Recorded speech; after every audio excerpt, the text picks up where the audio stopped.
Well, hello and good rainy morning to all of you, Capital City Baptist Church, and friends who stumbled across this video. And I thought I would do something a little bit different today. I really do try not to make my devos about myself, but certain things have happened in the last few weeks, few months, really, that I feel like I owe you guys an explanation. And I know you guys are probably dying to hear an explanation as well, and get an update on how I'm doing and how my recovery is coming along. Um, I have well, let me back up. So it all started this illness that I have about 3 months ago, back in October, and so I it started off small and it just started progressing, and I was feeling worse and worse. In December, I took some blood work, and the doctor said the kidney function was good. It was doing really well.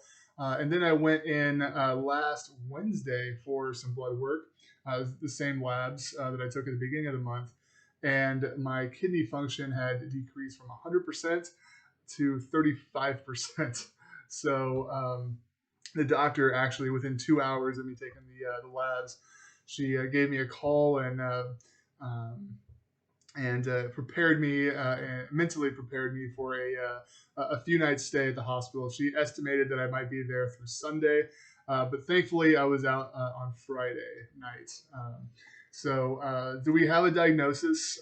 It is lupus nephritis. It's a kind of lupus that attacks the kidneys.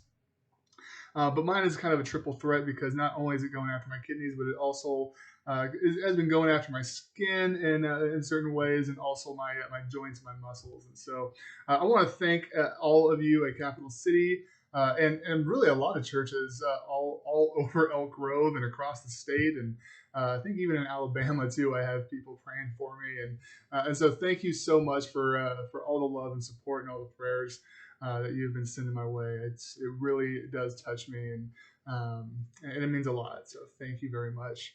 Um, I thought that I would just take a few moments just to kind of talk about what I've been learning through all of this. And I know I kind of touched on it a couple of weeks ago when I was talking about Paul and the thorn in his side, and how God's grace is sufficient for us to complete His work. And God works through weakness. In fact, His perfect power, His perfect strength, is manifest best in our weakness. I mean, you look at the heroes of the Bible, right? Like Moses, Abraham, Gideon, even David. Like they all had serious, serious weaknesses, and nobody would ever have thought that they would be able to be the kind of caliber person that God raised them up to be, and really rise to the occasion. We see these flawed heroes all throughout Scripture, except for one, and that's Jesus Christ, because he is it's His strength that works through our weakness, and that's how He gets the glory. So we don't become conceited. So we don't think, oh, look at all this awesome stuff that we have accomplished and have done, and then we get proud and complacent, and then sin creeps in, and it comes in fast and hard. So Jesus, He works through our weakness so that we can only give credit to Him.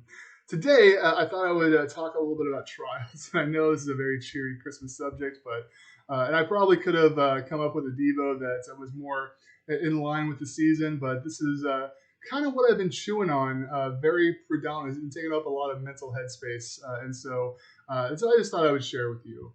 I'm going to be reading in James chapter 1, verse 2, it reads like this.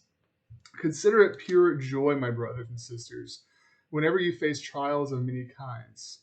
Verse 3, because you know that the testing of your faith produces perseverance. Let perseverance finish its work, so that you may be mature and complete, not lacking in anything.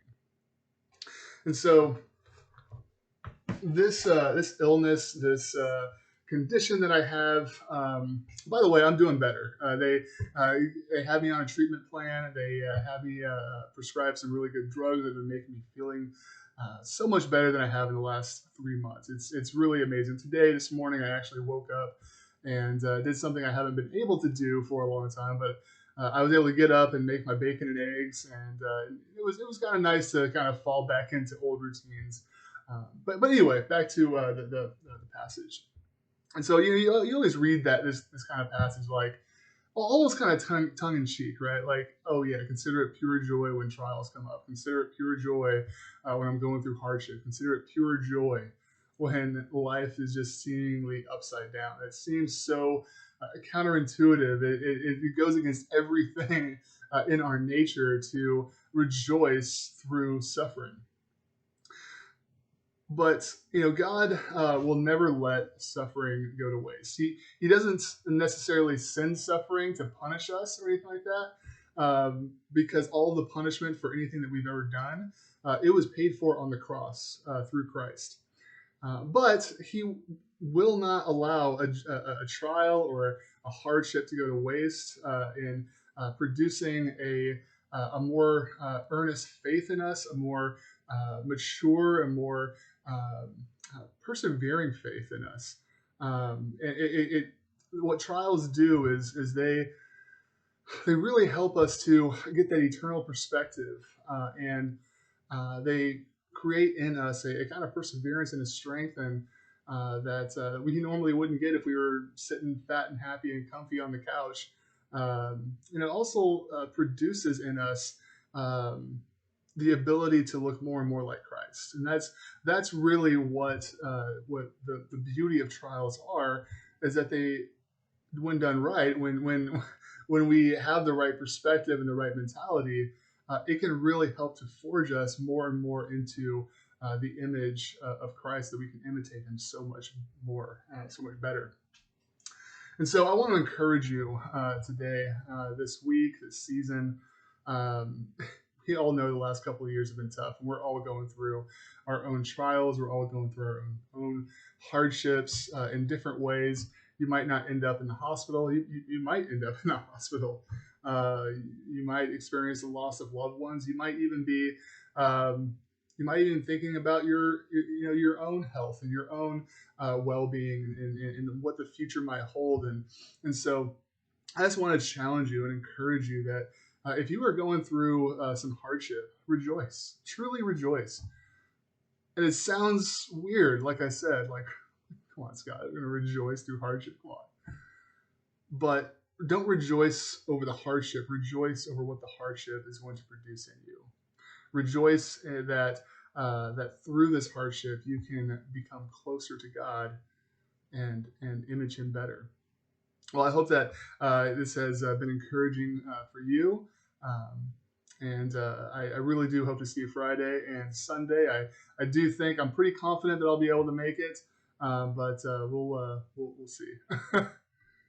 No, I'm gonna make it. I'll be there. I'll be there as best as I can. So anyway, have a wonderful rest of your week. God bless Capital City.